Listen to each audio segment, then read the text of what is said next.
I pushed away from my desk and dove for the phone when a sultry male voice interrupted my mad digging for the device that wouldn't die.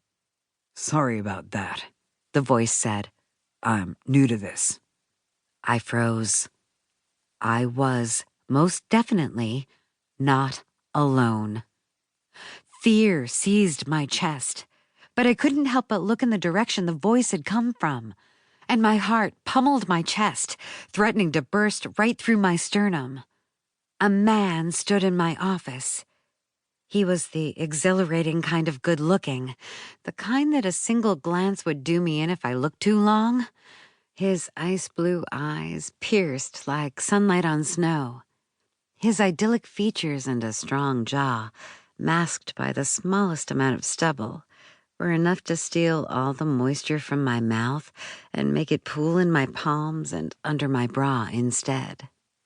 And his blonde hair had the perfect tussle, like fingers I wished were mine had recently run their way through it.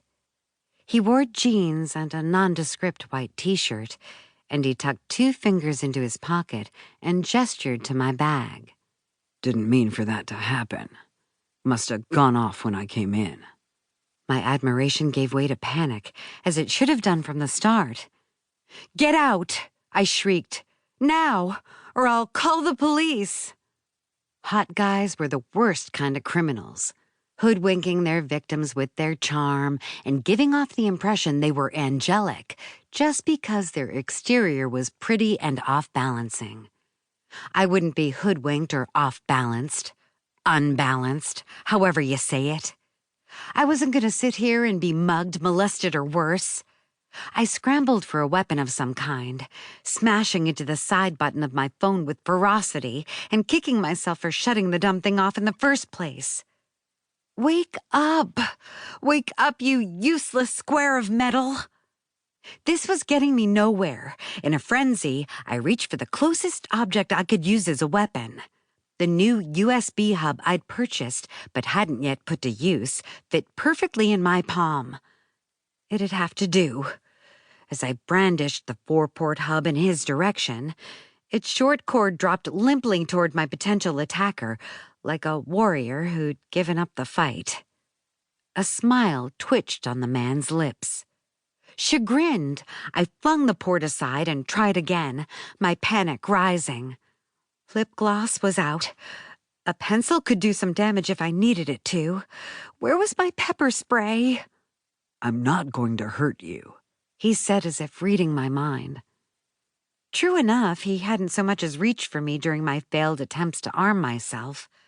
I ditched the pencil and reached for the phone's in-office line, backing my seat into the computer side of my desk and eyeing the man warily. As I lifted the receiver to my ear, I expected the hot intruder to reach for it, to slam a finger against the little flappy part and block my call. Fingers trembling, I hastily punched out 911. The man remained in the same place he'd stood before, impressively sculpted arms over his chest, lips coiled in amusement. Yet no one answered. There was no dial tone.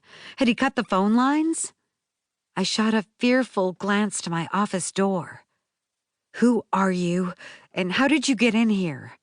I locked the door." About that." He ran a nervous hand through that scrumptious mop of golden hair, showcasing an impressive shape to his bicep. "Paranormal transmutive forces tend to interfere with the electromagnetic pulse in the air. And it looks like that energy had an effect not only on your phone, but on this one too." Receiver still in hand, I blinked at him. "Paratransmu what? Does that mean... Are you saying you used mystical transmutive force to get through my locked door?" "Something like that."